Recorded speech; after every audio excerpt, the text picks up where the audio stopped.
même parmi les proches de Yeshua, parmi les gens qui mangeaient avec lui, les gens qui dormaient au même endroit que lui, les gens qui cheminaient avec lui, il y avait cette lutte de pouvoir. Il y avait ce combat éternel entre ses disciples, à savoir qui est le plus grand. Yeshua est en train de vraiment planifier sa mort, le royaume, préparer le royaume de l'Éternel, et chercher des hommes et des femmes qui vont faire partie du royaume. Les disciples, eux autres, ils avaient une autre préoccupation. Ils avaient une préoccupation complètement différente de celle du maître. Eux autres, ce qui les préoccupait, c'est quoi ma place dans le royaume de l'Éternel? C'est quoi ma position? Et là, ça allait qu'il n'y avait pas consensus entre eux à savoir qui va être le plus grand.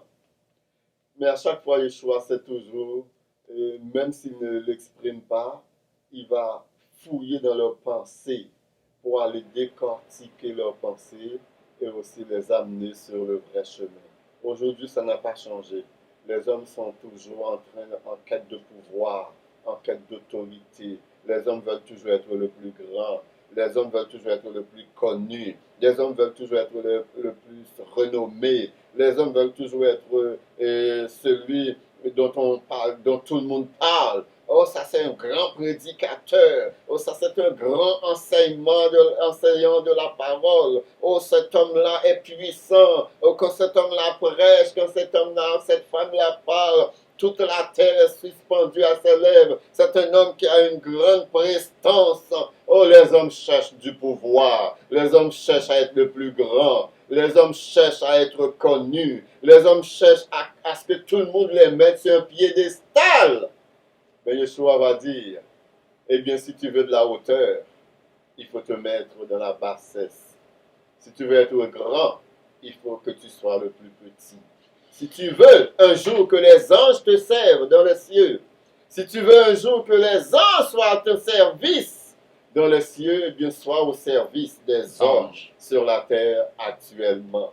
Et tu auras une place d'autorité dans les cieux. Les disciples n'ont jamais compris, ils n'ont jamais appris non plus l'exemple du Maître pendant qu'il marchait avec lui. Ce n'est qu'après sa mort, ce n'est qu'après son ascension qu'ils ont vraiment compris, après la réception du Saint-Esprit, qu'ils ont vraiment compris le message de Yeshua, qu'ils ont vraiment compris la vie de Yeshua sur la terre. Mais les hommes de ce siècle, les bénignines de ce siècle, les T.D.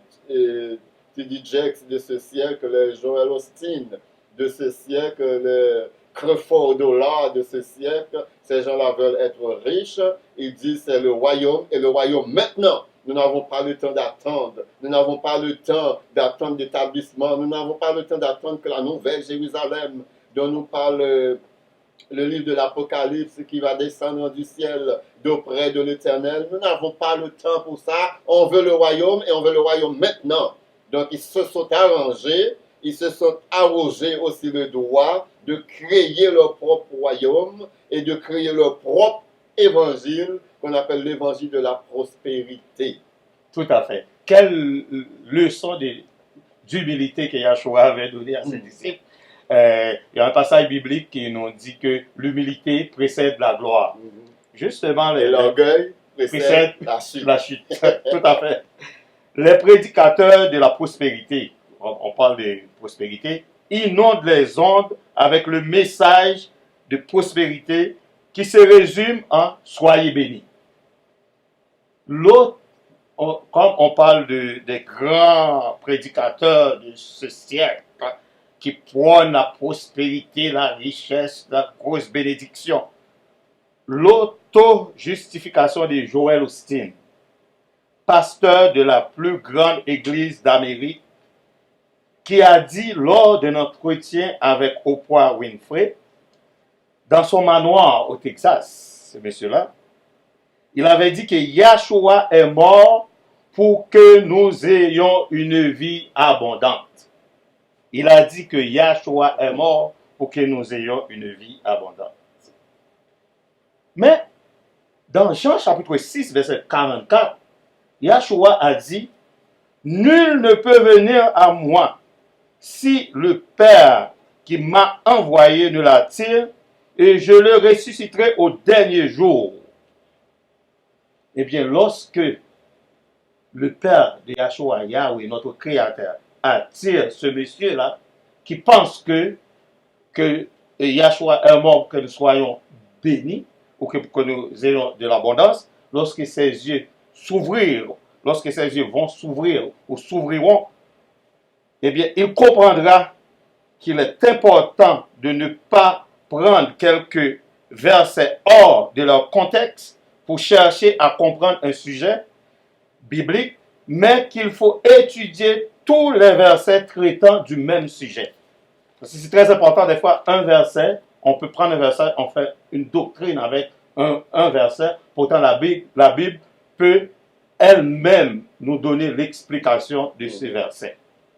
Il a besoin, comme nous tous, de se rendre compte que Yahweh a véritablement inspiré la Bible et qu'il faut l'étudier dans sa totalité. Il comprendra aussi, lorsque ses yeux s'ouvriront, lorsque Yahweh fait appel à ce monsieur-là, il comprendra aussi que cela devrait être notre cas, la signification du commandement de Yahshua. L'homme ne vivra pas seulement de pain, mais de toute parole qui sort de la bouche de Yahweh dans Matthieu chapitre 4, verset 4.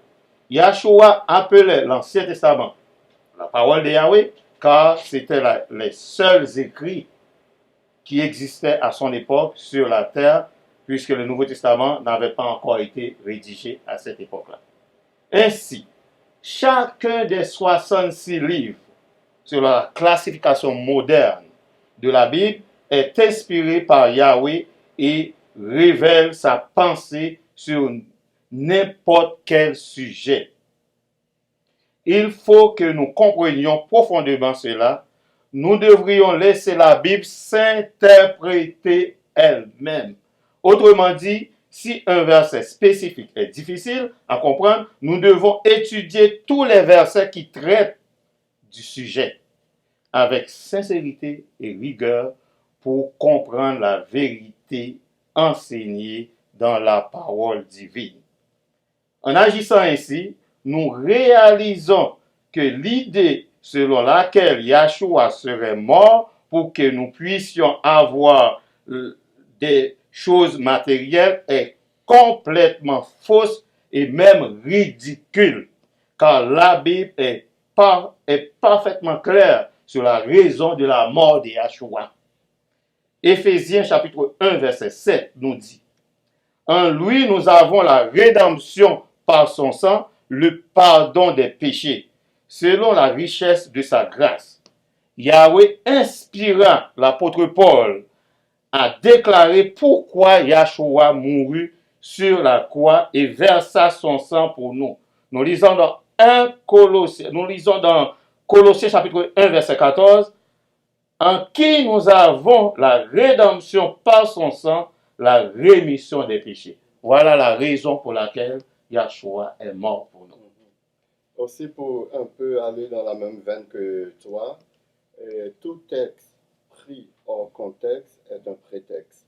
Et la majorité des doctrines des hommes, la majorité des doctrines des théologiens, la majorité des doctrines des dénominations, ce sont des prétextes parce que la majorité des fois, les textes sont tirés hors de leur contexte pour justifier leur position. Et toutes les positions, aussi contradictoires qu'elles soient, elles vont s'appuyer sur des versets bibliques. C'est comme pour dire que le mal et le bien viennent de la parole de Dieu, le mensonge et la vérité viennent de la parole de Dieu. C'est ce qu'ils veulent nous dire en tirant leur hérésie même de la parole de l'Éternel. Donc on va revenir, on va se pencher sur la confession de Benny Hinn. Benny Hinn aurait confessé, il aurait confessé que l'évangile de prospérité qu'il prêchait était mauvais, que cet évangile n'était pas biblique. La question que moi je me pose, c'est une question, je ne fais pas d'affirmation. C'est une question que je me pose. Est-ce que Benny Hinn a changé son fusil d'épaule parce que les autorités américaines lui ont mis la main, le grappin dessus, parce qu'il y avait beaucoup de mouvements illégaux d'argent qui se faisaient, parce qu'il y avait de l'enrichissement qui se faisait, parce qu'il y avait des sommes faramineuses qu'il n'était pas capable de justifier. Il s'est senti coincé. Alors il a changé son fusil d'épaule sur une confession à demi-mot pour aller peut-être, je ne sais pas, tromper la vigilance des plus faibles, des gens qui n'ont pas de discernement. Car la confession de Benny Hinn n'a, bibliquement parlant, aucun fondement, parce que si tu déclares avoir été un enseignant hérétique, eh bien ce n'est pas dans un enseignement qu'il fallait confesser, car il enseignait une foule qui était autour de lui. Et c'est pendant cet enseignement-là qu'il a fait cette confession. Et qu'est-ce qu'il enseignait avant cette confession? Donc je crois que quelqu'un comme Benny Hinn, qui a enseigné des hérésies, qui a avoué avoir enseigné des hérésies, devait s'asseoir et écouter l'enseignement de la parole de l'Éternel. Il ne devait pas être en train d'enseigner, car je ne suis pas convaincu que le motif de cette confession est vraiment pour changer son fusil d'épaule, pour vraiment chercher la vérité. Et c'est les actions qui vont nous confirmer ou infirmer cette confession de Benny Hinn. Car Benny Hinn n'a pas seulement enseigné des hérésies. Benny Hinn n'a pas seulement plongé tête première et quasiment coulé jusqu'au fond dans l'évangile de prospérité, mais il a fait beaucoup de faux miracles également. Et qu'en est-il de ces faux miracles qu'il a fait? Il a aussi imposé des mains, souvent des mains montées, et des gens sont tombés. Il a fait des transmissions démoniaques par l'imposition des mains. Et qu'est-ce qui arrive avec tout ça? Moi, je crois sincèrement, un homme comme Benny Hinn, après cet aveu, devait chercher une église où la parole est enseignée et commencer à apprendre l'enseignement de la parole de l'Éternel. Car Benny Hinn est tombé dans la catégorie des gens, comme nous dit l'auteur de l'Épître aux Hébreux, chapitre 5, verset 13. Il dit, vous, en effet, qui depuis longtemps devriez être des maîtres, vous avez encore besoin qu'on vous enseigne les premiers rudiments des oracles de Dieu. Vous en êtes venus à avoir besoin de lait et non de nourriture solide. Donc, Benny Hinn devait recevoir du lait spirituel parce qu'il enseignait des hérésies, il n'enseignait pas la vérité. Il est impossible que tout à coup, il a reçu une infusion de vérité. Maintenant, il commence à enseigner la vérité. Il devait être enseigné comme un disciple qui vient de commencer, comme un bébé spirituel, pour réapprendre la vérité s'il l'avait déjà apprise, sinon pour apprendre la vérité parce qu'il ne l'avait jamais apprise. Donc cette confession-là, c'est de la poudre aux yeux. C'est vraiment du cinéma, selon moi. Donc il faut vraiment que nous fassions attention pour ne pas tomber dans le piège de l'ennemi, parce que Satan est très malin, il est extrêmement malin, pour que Satan ne cherche pas par une autre porte à utiliser cet homme pour détruire d'autres vies, parce qu'il y a une porte que l'Éternel a fermée, la porte de la prospérité est fermée pour lui maintenant, parce qu'il a le gouvernement à cette trousse, il a le fils à cette trousse. Maintenant, il a constaté que cette porte est fermée et maintenant, il va chercher d'autres portes. Satan est comme ça, Satan ne l'a jamais. Il ne l'a jamais. Il y a une porte fermée, mais il va ouvrir deux autres portes. Il y a deux autres portes de fermées, il va ouvrir quatre autres portes. Il ne l'a jamais. Donc, soyons vigilants pour ne pas sauter à la conclusion. Maintenant, Benny Hinn est devenu un homme de Dieu. On ne devient pas un homme de Dieu du jour au lendemain. Un homme de Dieu, c'est quelqu'un qui a été nourri par la parole c'est quelqu'un qui a passé du temps au pied du Maître, au pied de Yeshua. Un homme que l'Éternel a oint par son Esprit Saint. C'est ça, un homme de l'Éternel.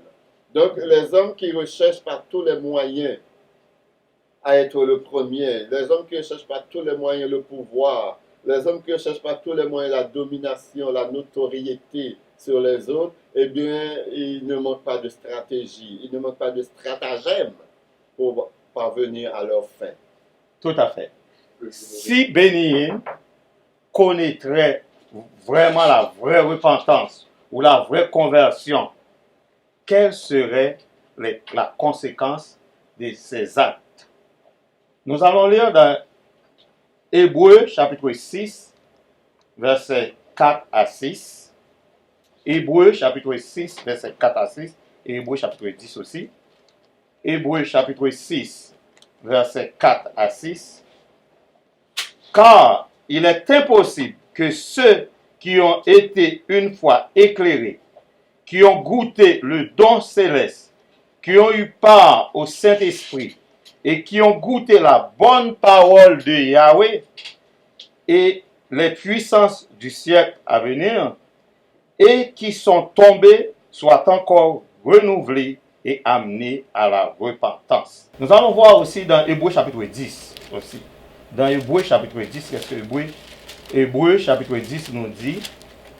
Hébreux 10, versets 26 à 29. Car si nous péchons volontairement après avoir reçu la connaissance de la vérité, il ne reste plus de sacrifice pour les péchés, mais une attente terrible de jugement et de l'ardeur d'un feu qui dévorera les rebelles. Et celui qui a violé la loi de Moïse meurt sans miséricorde sur la déposition des 2 ou 3 témoins. Le verset 29.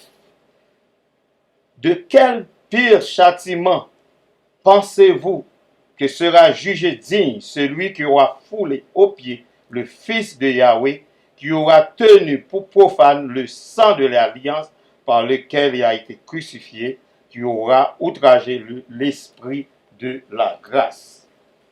Ça, c'est quelque chose qui est très, très, très important, qu'il doit comprendre, ce monsieur-là, parce que sa vie spirituelle est en danger.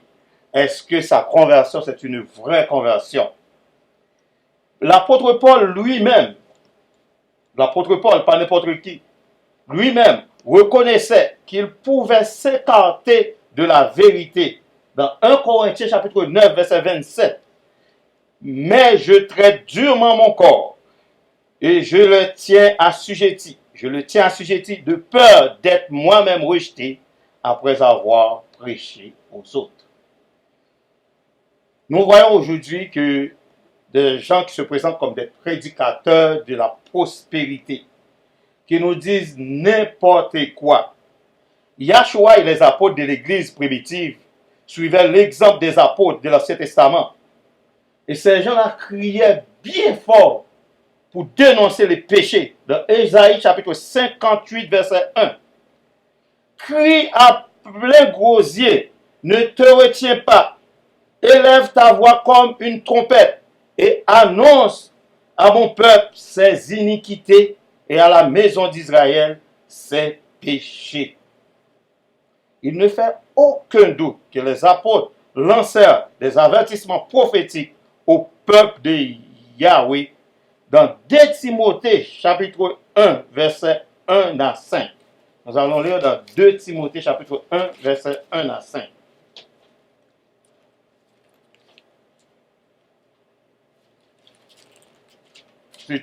Nous allons lire dans 2 Timothée l'avertissement prophétique que Yahshua et ses apôtres ont fait aux églises de Yahweh, aux chrétiens de l'époque, que nous allons voir plus précisément dans 2 Timothée chapitre 3 verset 1 à 5.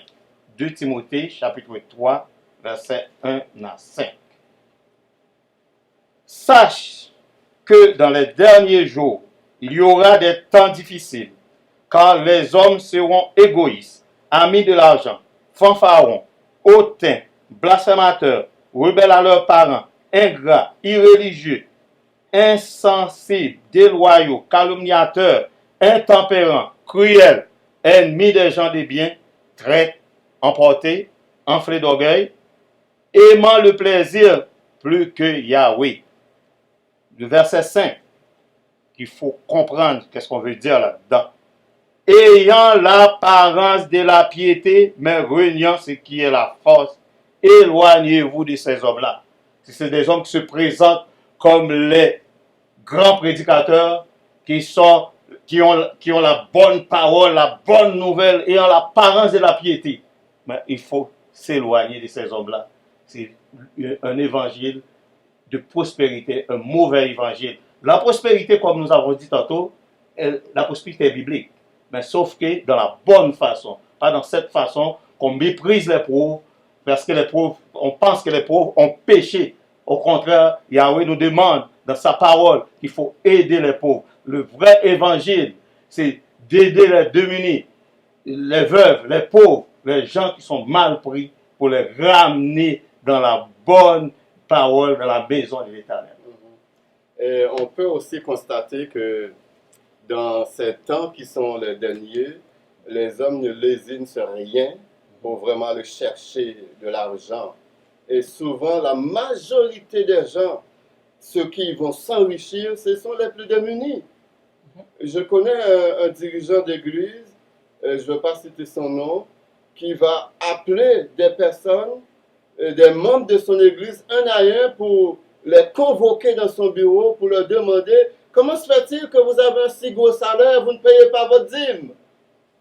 Et il va même jusqu'à dire à ces gens, je connais cette personne qui est sur le bien-être social, cette personne la donne plus que toi. Donc c'est scandaleux, les gens ils ont perdu le nord. Ils ont quasiment perdu le nord. Et puis tout ça au nom de l'évangile, tout ça au nom de l'éternel, tout ça au nom de Yeshua. Donc nous ne savons plus où de se donner la tête, tellement ces gens-là nous remplissent de toutes sortes de poubelles spirituelles, de toutes sortes de fast-food spirituels, parce que les gens, c'est ce qu'ils demandent, c'est ce qu'ils cherchent vraiment, les gens. Et il y a le discernement pour constater, mais comment se fait-il que cet homme-là prêche la prospérité?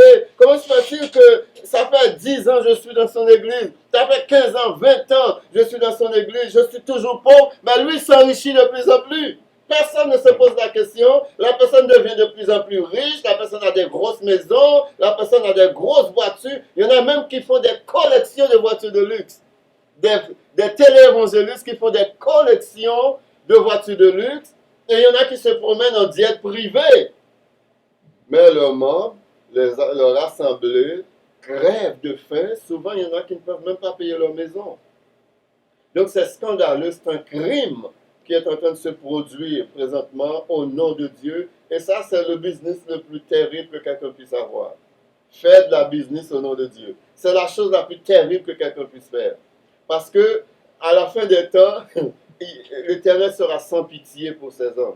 Il sera sans pitié pour ces hommes. Il va utiliser même, je ne vais pas entrer là-dedans, mais la puissance nucléaire pour détruire ces hommes qui utilisent son nom pour faire de l'argent. Et ils sont nombreux à utiliser ce truc, à utiliser, les gens n'ont pas conscience du danger qui les guette en faisant de l'évangile une business pour s'enrichir. C'est vraiment extrêmement grave et c'est terrible. Mieux vaut mendier, mieux vaut faites tout ce que vous voulez pour avoir de l'argent. Acceptez ça. N'utilisez pas le nom de Dieu. N'utilisez pas la parole de Dieu. N'utilisez pas l'évangile pour vous enrichir parce que vous vous exposez à des dangers extrêmes. Vous vous exposez à des jugements terribles qui vont fondre sur vous. Lorsque vous constatez de temps en temps, ils vont traîner devant les tribunaux, un pasteur qui a fait de la fraude, un télévangéliste ici qui va être condamné, ça c'est vraiment, c'est rien par rapport au jugement de l'Éternel qui attend ces gens-là. C'est vraiment absolument rien. Ça, c'est vraiment du camping. Comparé au jugement de l'Éternel sur les gens qui font de l'Évangile une business, pour les gens qui utilisent vraiment la parole de l'Éternel pour s'enrichir. Donc c'est extrêmement, extrêmement, extrêmement grave et c'est l'un des péchés que l'Éternel ne laissera jamais passer et c'est l'un des péchés, s'il n'est pas confessé, qui va recevoir la plus terrible des jugements de l'Éternel. S'enrichir au nom de l'Éternel, s'enrichir au nom de la parole de l'Éternel. Tout à fait. Tantôt, Aurel, tu nous as parlé de la dîme. Nous voyons certaines religions, ok, la dîme, c'est biblique, c'est correct, on doit faire la dîme. Pourtant, le 4e commandement, où Yahweh nous dit, souviens-toi le jour du repos, qui fait partie des 10 paroles, les 10 commandements. On avait dit, ah, ça c'est la loi de Moïse, mais la dîme, ce n'est pas la loi de Moïse. Pourtant, dès le commencement, Yahweh a créé toutes choses. Pendant 6 jours, le 7e jour, il s'est reposé. Et Yahweh a dit, je bénis le 7e jour. Et dans Exode chapitre 16, Yahweh a fait des miracles de la manne, où les enfants d'Israël étaient en captivité en Égypte. Ils ont oublié le 7e jour, le jour d'adoration. Yahweh a fait des miracles pour leur rappeler ce jour-là. Le premier jour, il a donné la manne. 2e jour, 3e jour, 4e jour, 5e jour. Le 6e jour, Yahweh leur a donné la double portion pour que le 7e jour soit réservé au service de Yahweh. Pourtant, ce n'est pas biblique. Encore, Yahweh l'a ramené dans les 10 commandements, les 10 paroles. 4e commandement, le 7e jour. Ce n'est pas biblique, mais la dîme, étant que la dîme, c'est là. Puisque la dîme, c'est l'argent, c'est l'enrichissement, ça c'est biblique, mais la parole de Yahweh dans les 10 commandements, une parole des 10 commandements n'est pas biblique. Et puis, comme tu nous as dit aussi, c'est très important que les gens doivent comprendre. C'est très dangereux. Ceux qui sont en train de vendre des miracles, ceux qui sont en train de faire payer des gens pour des lignes de prière, ceux qui sont en train de faire des soi-disant fêtes de moisson et qui ne respectent même pas les fêtes de l'Éternel, les vraies fêtes de l'Éternel dans la bonne façon de le faire, et puis qui en profitent pour s'enrichir, c'est très, très, très dangereux. Et puis, non seulement ça, il faut dire, la fête de moisson, moi je le rebaptiserais fête d'argent. C'est une question d'argent. Il y a des hommes de Dieu sans yeux qui vont dire à leurs membres, pendant l'année, vous avez reçu de l'argent du gouvernement pour les enfants. Prenez cet argent-là pour le mois et mettez-le dans une enveloppe et donnez-le à la fête de moisson. Ça va être la moisson pour l'enfant. Ils vont dire à certaines familles, prenez un revenu du mois, puis donnez ce revenu-là comme pour la moisson. Et concernant la dîme, les plus malins vont répondre, ils vont dire, oui, mais la dîme a existé avant la loi. Donc, si la loi a disparu, c'est normal que la dîme reste, parce que la dîme a existé avant la loi. Et puis, tu leur dis, oui, mais le sabbat aussi a existé avant la loi. Autant, vous avez dit que le sabbat est éliminé, parce que la loi, selon vous, est éliminée, même si le maître qui a écrit la loi avec ses doigts a dit, je ne suis pas venu pour abolir, mais pour accomplir la loi. Il a dit, tant que le ciel et la terre existent, il ne disparaîtra de la loi un seul iota ni un seul trait de lettre, jusqu'à ce que tout soit accompli. Et à ce que je sache, le ciel et la terre existent toujours. Donc ça veut dire la loi est encore en vigueur. Et le Messie lui-même, Yeshua lui-même, était soumis à la loi de Moïse. Il n'a jamais violé un iota de la loi de Moïse, mais il s'est amusé volontairement à violer toutes les lois rabbiniques, toutes les lois des docteurs de la loi, toutes les lois des pharisiens et des scribes, et il a enseigné à ses disciples à les violer également, mais il n'a jamais violé la loi de Moïse en tant que tel. Donc, en parlant de cet évangile de prospérité qui vraiment est en train d'entraîner une bonne tranche de la population chrétienne. Vraiment, les gens font toutes sortes d'alliances maintenant pour être riches. C'est pour cette raison que vous allez retrouver des pasteurs qui vont s'allier avec des francs-maçons pour devenir riches. Il y a des pasteurs qui vont aller voir des marabouts d'Afrique, des Hongans, pour avoir beaucoup de membres dans leur église, parce que beaucoup de membres égale beaucoup de dîmes. Donc ça va amener beaucoup d'argent dans leur église. Il y en a qui vont signer des pactes avec le diable pour être riches, pour avoir de la prospérité. Il y en a qui vont voler. Il y en a qui vont faire des crimes. Il y en a qui vont sacrifier des humains pour avoir de l'argent, pour être prospère. Et quand cet homme dit qu'il a enseigné cet évangile diabolique en la personne de Benny Hinn, et c'est au cours d'un enseignement de la parole qu'il le dit, moi j'ai des doutes, parce que avoir été aussi dangereux pour le corps de Christ, avoir été un instrument du diable entre les mains du malin pour la destruction de plus d'un, et là au cours d'un enseignement, il y a une foule autour de toi. Tu enseignes et là tu déclares que j'ai enseigné des hérésies. Moi je ne trouve que ce n'est pas suffisant. Cet homme devait être assis, comme je le dis, et recevoir de l'enseignement de la parole. Et non pas être en train d'enseigner encore malgré cet aveu. Et vraiment scandaleux de la part de ces hommes. C'est sûr, il y a des hommes qui vont profiter de cette occasion pour lancer des pierres sur d'autres personnes, qui vont se servir de ça comme un prétexte pour lancer des pierres sur d'autres personnes. Nous ne sommes pas dans cette dynamique vraiment pour utiliser cela. Nous sommes en train de dénoncer ce que nous croyons être peut-être une supercherie, peut-être une stratégie du mal, une sorte de stratagème pour aller chercher une autre frange, parce qu'il y a une porte qui est fermée, comme j'ai dit tantôt. On va chercher à découvrir, à ouvrir d'autres portes pour vraiment profiter au maximum de la négligence, de la naïveté des gens.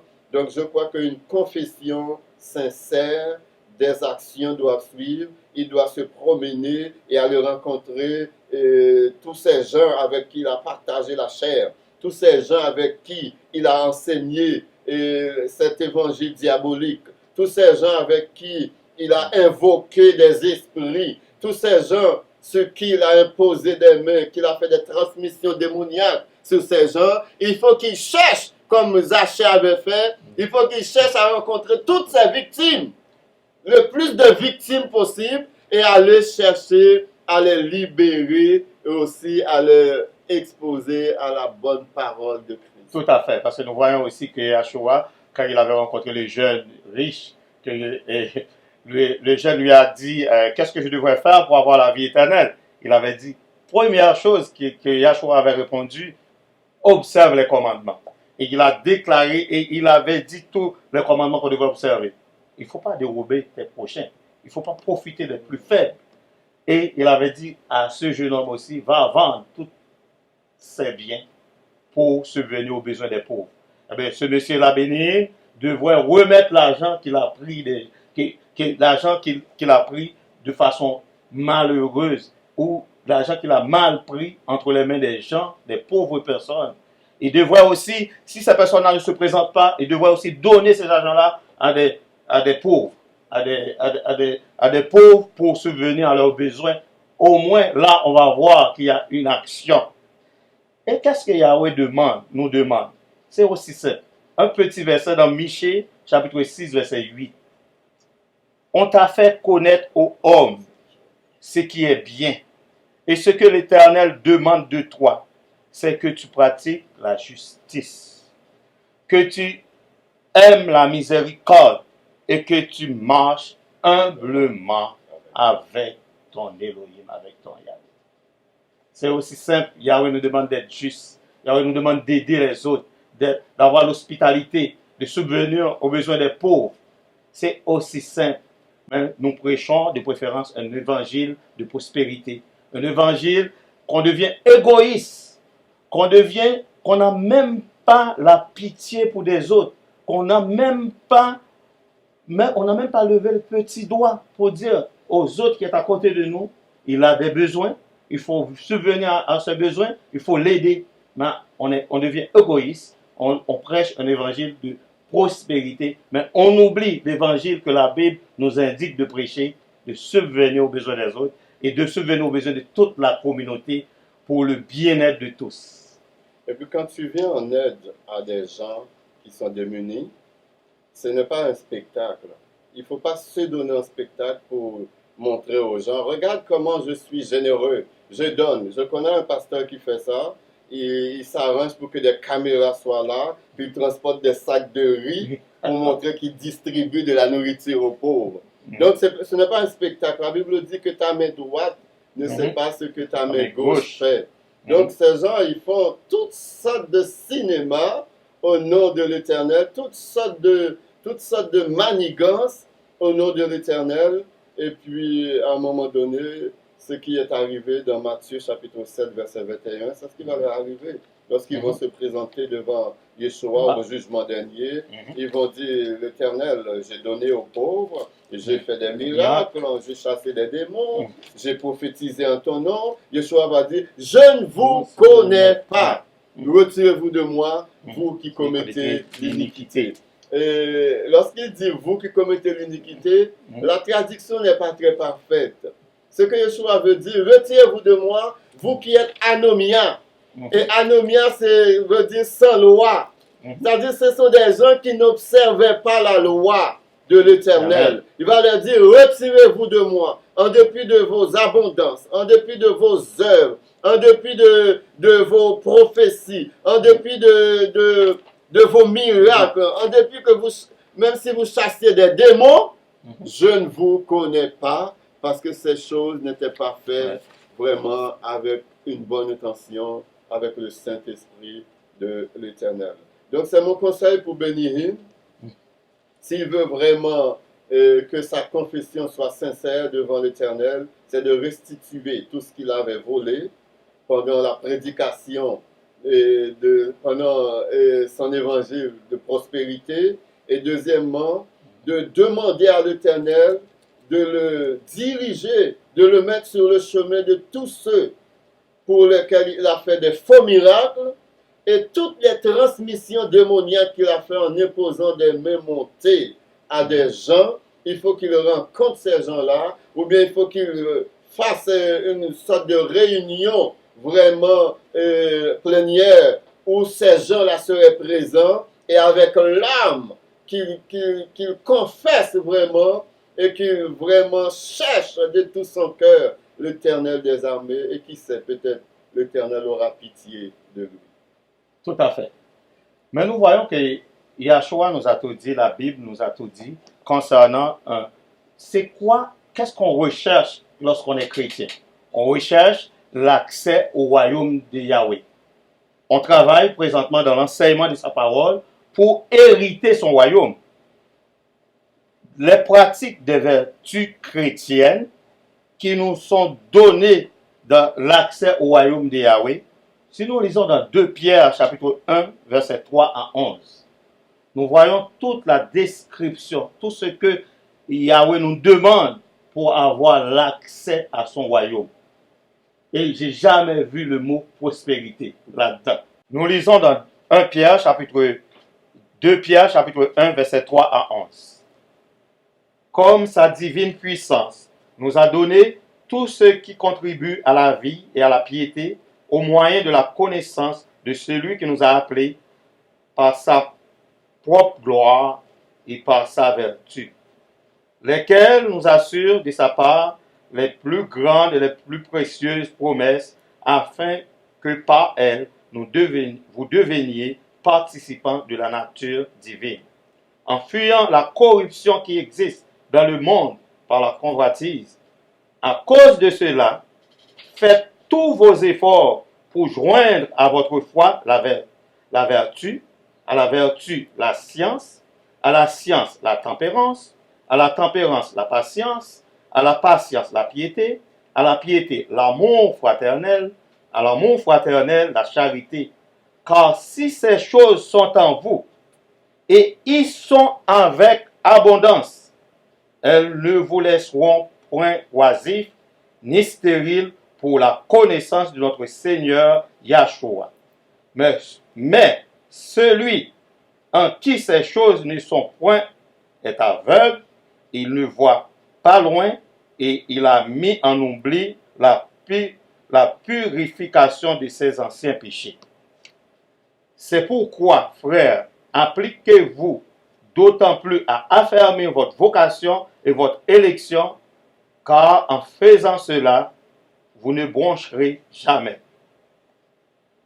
Au verset 11, pour terminer cette lecture, c'est ainsi en effet que l'entrée dans le royaume éternel de notre Seigneur Yahshua vous sera pleinement accordée.